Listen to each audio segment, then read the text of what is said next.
Assalamualaikum warahmatullahi wabarakatuh. Nama saya Novel Arifatul Rahman. Di sini saya akan menjelaskan materi tentang basis data.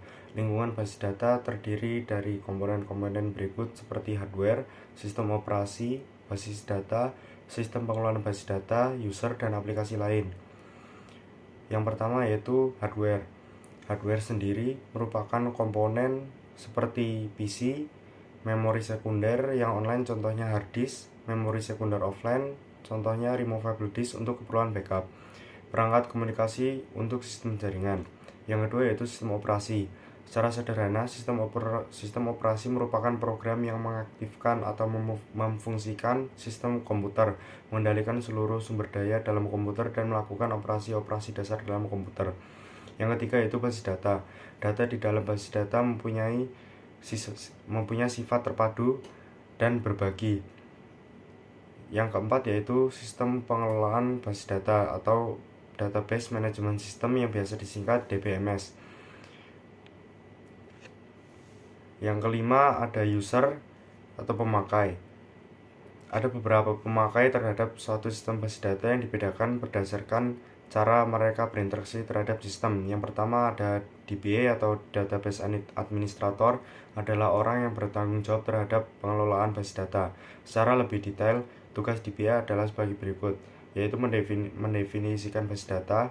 DBA menentukan isi basis data dan menentukan sekuritas basis data.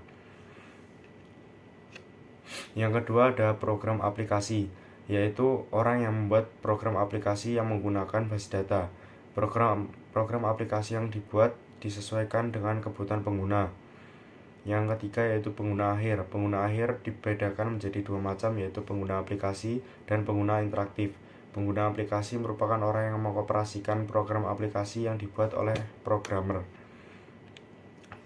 Pengguna interaktif adalah orang yang dapat memberikan perintah-perintah seperti select, insert, dan sebagainya.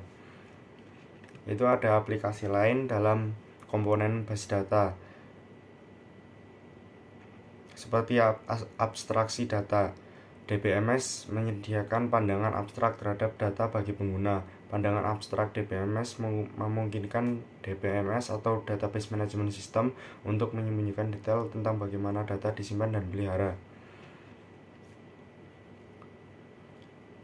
Abstraksi data dalam DBMS terbagi menjadi tiga lapisan, yaitu lapisan eksternal, konseptual, dan internal. Lapisan eksternal merupakan lapisan tertinggi pada abstraksi data. Pada lapisan biasa juga disebut sebagai lapisan pandangan pengguna. Pada lapisan ini pengguna hanya mengenal struktur data yang sederhana.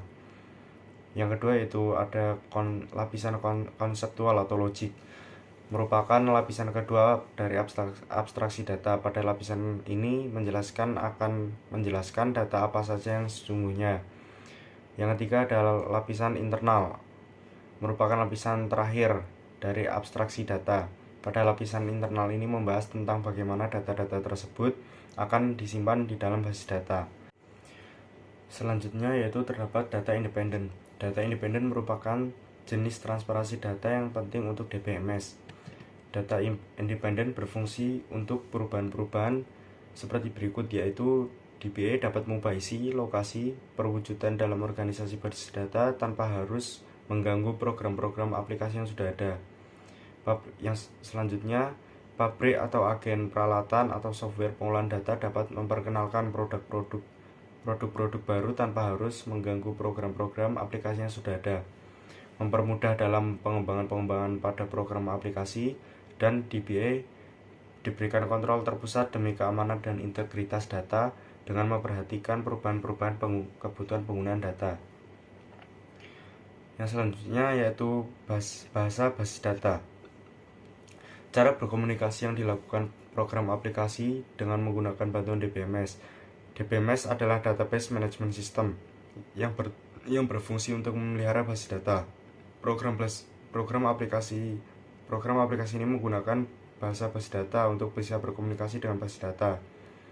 Di dalam bahasa basis data terbagi menjadi tiga bagian, yaitu DDL, DML, dan DCL. DDL atau bisa disebut Data Definition Language digunakan untuk membuat struktur dasar dari database, seperti membuat database, tabel, indeks, jika ada perubahan tabel dan sebagainya. Yang kedua yaitu DML atau Data Manipulation Language, digunakan untuk memanipulasi dan pengambilan data pada database.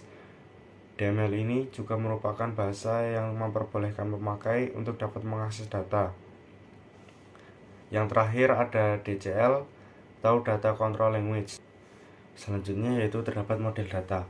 Model data adalah cara untuk menjelaskan susunan logika data dan hubungan dari berbagai bagian database terhadap sistem, terhadap setiap bagian lainnya atau terhadap keseluruhan. Model data merupakan representasi abstrak dari data mengenai entitas, termasuk sumber daya, peristiwa, dan perilaku hubungan mereka dalam suatu sistem bisnis. Tujuan dari model data adalah untuk menyajikan atribut entitas dengan cara yang mudah dipahami oleh user. Terdapat beberapa perkembangan model data, seperti model data sistem file, model data hierarkis, model data jaringan network, model data relasional, dan model data berorientasi objek. Demikian yang dapat saya sampaikan. Kurang lebihnya mohon maaf. Wassalamualaikum warahmatullahi wabarakatuh.